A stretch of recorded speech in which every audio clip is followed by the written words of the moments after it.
श्रावण मास महात्म्य अध्याय 26 व 27वें अध्याय की कथा। नमस्कार भाइयों बहनों, जय मां गायत्री। आप सभी का मेरे YouTube चैनल शुभकर माही अष्टो में स्वागत है। आज मैं आप सभी को श्रावण मास महात्म्य के 26वें व 27वें अध्याय की कथा एक साथ सुना रही हूँ। आप सभी से विनम्र निवेदन है, अगर आप मेरे चैनल पर पहली बार आए हैं तो प्लीज़ हमारे चैनल को सब्सक्राइब, वीडियो को लाइक और वीडियो को ज़्यादा से ज़्यादा शेयर अवश्य करें, ताकि आपके साथ साथ आपके अपने भी इस कथा का लाभ ले सकें और भगवान शिव शंकर की कृपा आपके साथ आपके घर परिवार पर हमेशा बनी रहे। श्रावण मास महात्म्य के 26वें अध्याय में श्रावण अमावस्या को किए जाने वाले व्रत पूजन और कुश ग्रहण का विधान का वर्णन किया गया है। भगवान कहते हैं कि हे सनत कुमार, श्रावण अमावस्या के दिन जो करणीय है उसको तथा प्रसंगवश जो कुछ अन्य बात मुझे याद आ गई उसको मैं तुमसे कहता हूँ। पूर्व काल में अनेक प्रकार के महान बल तथा पराक्रम वाले, जगत को विध्वंस करने वाले तथा देवताओं का उत्पीड़न करने वाले दुष्ट दैत्यों के साथ मेरे अनेक युद्ध हुए। मैंने शुभ वृषभ अर्थात नंदी पर आरूढ़ होकर संग्राम किए, किंतु महाशक्तिशाली तथा महापराक्रमी उस वृषभ ने मुझको नहीं छोड़ा। अंधकासुर के साथ युद्ध में तो नंदी का शरीर विदीर्ण हो गया था, उसकी त्वचा कट गई थी, शरीर से रक्त बहने लगा और उसके प्राण मात्र बचे रह गए थे। फिर भी जब तक मैंने उस दुष्ट का संहार नहीं किया तब तक वह नंदी धैर्य धारण करके मेरा बहन करता रहा। उसकी इस दशा को मैंने जान लिया था। उसके बाद उस अंधक का वध करके मैंने प्रसन्न होकर नंदी से कहा, हे सुब्रत, मैंने तुम्हारे इस कृत्य से प्रसन्न हूँ, वर मांगो। तुम्हारे घाव ठीक हो जाएं, तुम बलवान हो जाओ और तुम्हारा पराक्रम तथा रूप पहले से भी ज्यादा बढ़ जाए। इसके अतिरिक्त तुम जो भी वर मांगोगे मैं तुम्हें अवश्य दूंगा। नंदी कहते हैं, हे देवादिदेव, हे महेश्वर, मेरी कोई याचना नहीं है। आप मुझ पर प्रसन्न हैं तो फिर इससे बढ़कर क्या वैभव हो सकता है। तथापि हे भगवान, लोकापकार के लिए मैं मांग रहा हूँ। हे भगवान, आज श्रावण मास की अमावस्या है जिसमें आप मुझ पर प्रसन्न हुए हैं। इस तिथि में गायों सहित उत्तम मिट्टी से निर्मित वृषभों की पूजा करनी चाहिए। आज अमावस्या के दिन जन्म लेना कामधेनु तुल्य होता है, अतः इस तिथि में वर प्रदान करें कि यह अमावस्या वांछित फल देने वाली हो। आज के दिन भक्ति पूर्वक प्रत्यक्ष वृषभों तथा गायों की पूजा करनी चाहिए।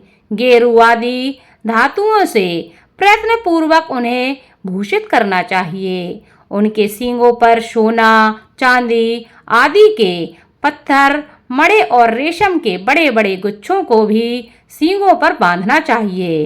अनेक प्रकार के वर्णों से चित्रित सुंदर वस्त्र से उनकी पीठ को ढक दें और गले में मनोहर शब्द करने वाले घंटी बांध दें। सूर्योदय से लगभग 4 घड़ी बीतने पर गायों को ग्राम से बाहर ले जाकर पुनः सायंकाल बेला में ग्राम में प्रवेश कराएं। आहार के रूप में सरसों, तिल की खली आदि अनेक प्रकार का अन्न इस दिन अर्पित करें। जो इस दिन ऐसा करता है उसका गोधन सदा बढ़ता रहता है। जिस घर में गाय ना हो वह शमशान के समान होता है।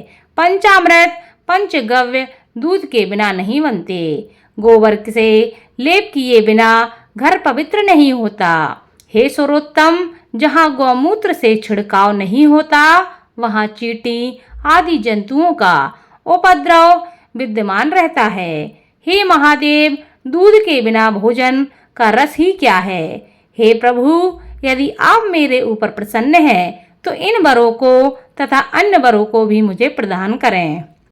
हे सनत कुमार, तब नंदी का यह वचन सुनकर मैं बहुत प्रसन्न हुआ। मैंने कहा, हे वृषश्रेष्ठ, जो तुमने मांगा है सब हो जाए।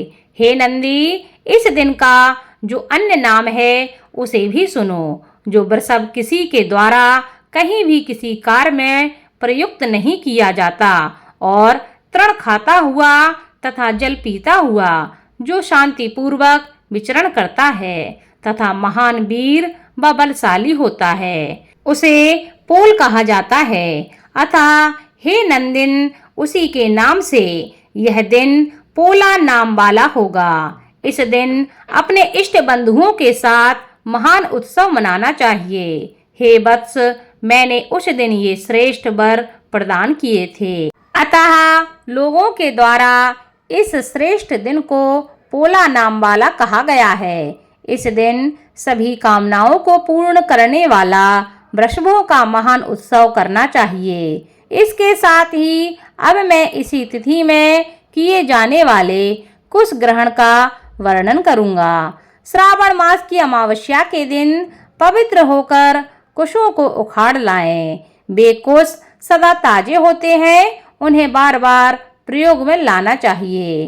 कुश कास, यव, दूर्वा, उसीर, शकूदक, गेहूं, व्रीहि, मंजू और बलवब्ज, ये 10 दर्भ होते हैं। ब्रह्मा जी के साथ उत्पन्न होने वाले तथा ब्रह्मा जी की इच्छा से प्रकट होने वाले दर्भ मेरे सभी पापों का नाश कीजिए और कल्याणकारक होइए।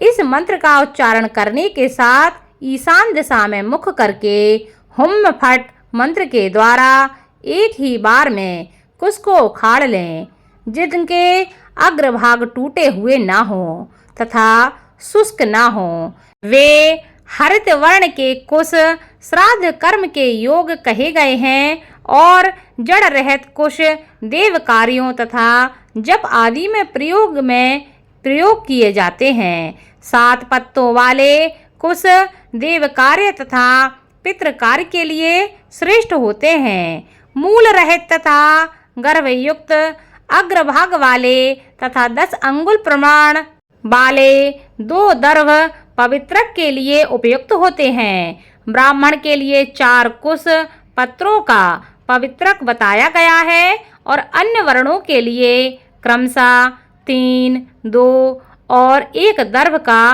पवित्रक कहा गया है, अथवा सभी वर्णों के लिए 2 दर्भों का ग्रंथि युक्त पवित्रक होता है। यह पवित्रक धारण करने के लिए होता है, इसे मैंने आपको बता दिया। उत्पवन हेतु सभी के लिए 2 दर्भ उपयुक्त होते हैं।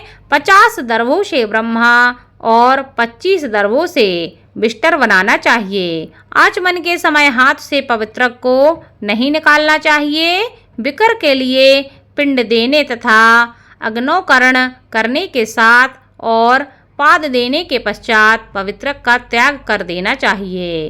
दर्भ के समान पुण्यप्रद पवित्र और पापनाशक कुछ भी नहीं है। देव कर्म तथा पितृ कर्म ये सब दर्भ के अधीन है। उस प्रकार के दर्भों का श्रावण मास की अमावस्या के दिन उखाड़ना चाहिए, इससे इनकी पवित्रता बनी रहती है। श्रावण मास की अमावस्या का वर्णन क्या किया जाए। हे सनत कुमार, श्रावण मास की अमावस्या के दिन जो कृत्य होता है उसे मैंने कह दिया है। श्रावण मास में और भी जो करणीय है उसे भी मैं आपसे कहता हूँ। इस प्रकार कहते हुए श्री स्कंद पुराण के अंतर्गत 26वें अध्याय की कथा संपन्न हुई।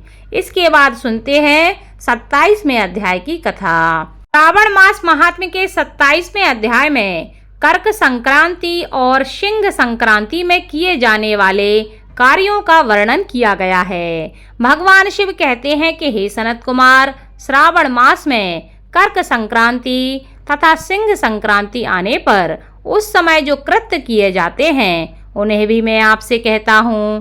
कर्क संक्रांति तथा सिंह संक्रांति के बीच की अवधि में सभी नदियाँ रजस्वला रहती हैं, अतः समुद्रगामिनी नदियों को छोड़कर उन सभी में स्नान नहीं करना चाहिए। कुछ ऋषियों ने यह कहा है कि अगस्त के उदय पर्यंत ही वे रजस्वला रहती हैं। जब तक दक्षिण दिशा के आभूषण स्वरूप अगस्त उदित नहीं होते तभी तक वे नदियाँ रजस्वला रहती हैं और अल्प जल वाली कही जाती हैं। जो नदियाँ पृथ्वी पर ग्रीष्म ऋतु में सूख जाती हैं, वर्षा काल में जब तक 10 दिन ना बीत जाएं, तब तक उनमें स्नान नहीं करना चाहिए। जिन नदियों की गति स्वतः 8000 धनुष तक नहीं हो जाती, तब तक वे नदी शब्द की संज्ञावली नहीं होती, अपितु वे गर्त कही जाती हैं।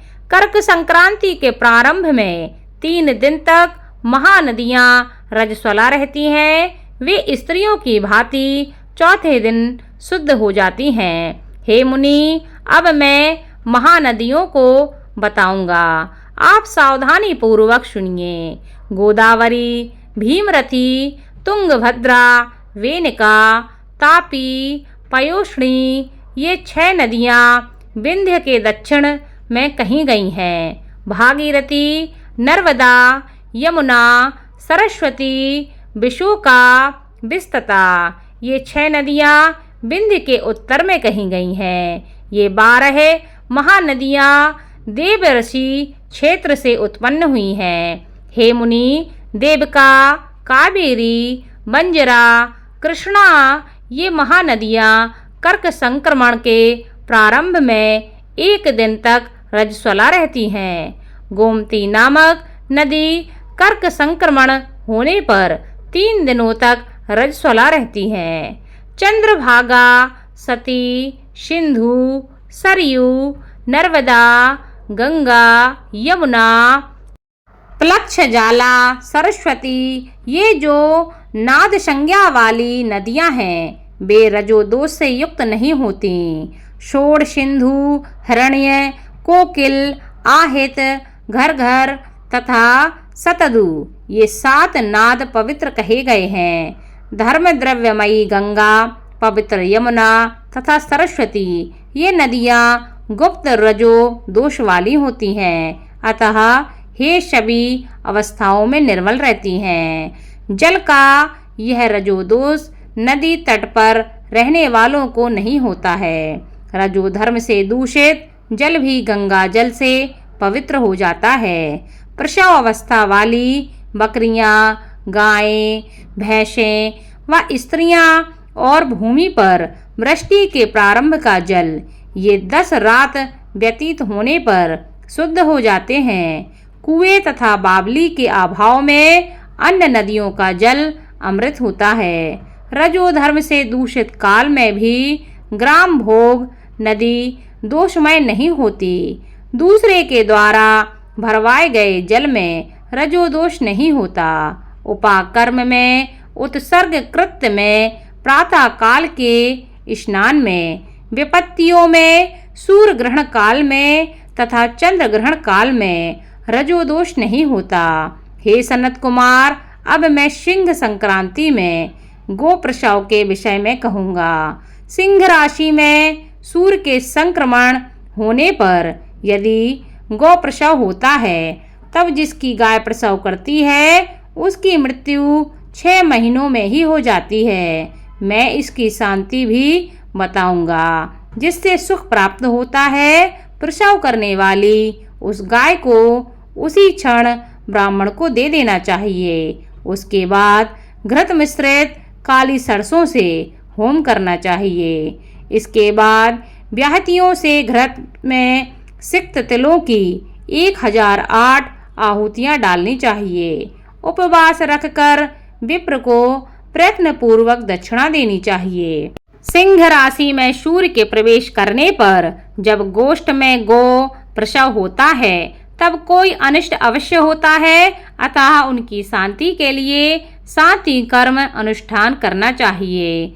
अश्य वाम इस सूक्त से तथा तद्दुषणो इस मंत्र से तिल तथा घृत से 108 आहुतियाँ देनी चाहिए और महामृत्युंजय मंत्र से 10,000 आहुतियाँ डालनी चाहिए। इसके बाद श्री सूक्त से अथवा शांति सूक्त से स्नान कराना चाहिए। इस प्रकार किए गए विधान से कभी भी भय नहीं होता। इसी प्रकार यदि श्रावण मास में घोड़ी दिन में प्रसव करे तो इसके लिए भी शांति कर्म करना चाहिए। उसके बाद दोष नष्ट हो जाता है। हे सनत कुमार, अब मैं कर्क संक्रांति में, सिंह संक्रांति में तथा श्रावण मास में किए जाने वाले शुभप्रद दान का वर्णन करूंगा। सूर्य के कर्क राशि में स्थित होने पर घृत धेनु का दान तथा सिंह राशि में स्थित होने पर सुवर्ण सहित छत्र का दान श्रेष्ठ कहा जाता है तथा श्रावण मास में दान अति श्रेष्ठ फल देने वाला बताया गया है। भगवान श्रीधर की प्रसन्नता के लिए श्रावण मास में घृत कुंभ, घृत धेनु तथा फल विद्वान ब्राह्मण को प्रदान करने चाहिए। मेरी प्रसन्नता के लिए श्रावण मास में किए गए दान अन्य मासों के दानों की अपेक्षा अधिक अक्षय फल देने वाले होते हैं। 12 महीनों में इसके समान अन्य मास मुझको प्रिय नहीं है। जब श्रावण मास आने को होता है तब मैं उसकी प्रतीक्षा करता हूँ। जो मनुष्य इस मास में व्रत करता है वह मुझे बहुत प्रिय होता है, क्योंकि चंद्रमा ब्राह्मणों के राजा हैं, सूर्य सभी के प्रत्यक्ष देवता हैं। ये दोनों मेरे नेत्र हैं। कर्क तथा सिंह की दोनों संक्रांतियां जिस मास में पड़े उससे बढ़कर किसका महात्म्य होगा। जो मनुष्य इस श्रावण मास में पूरे महीने प्रातः काल स्नान करता है वह 12 महीने के प्रातः स्नान का फल प्राप्त कर लेता है। यदि मनुष्य श्रावण मास में प्रातः स्नान नहीं करता तो 12 महीने में किए गए उसके स्नान का फल निष्फल हो जाता है। हे महादेव, हे दया सिंधु, मैं श्रावण में उषा काल में प्रातः काल स्नान करूंगा। हे प्रभु, मुझे विघ्न रहित कीजिए। प्रातः स्नान करके शिव जी की पूजा करके श्रावण मास की सतकथा को प्रतिदिन भक्ति पूर्वक श्रवण करूंगा।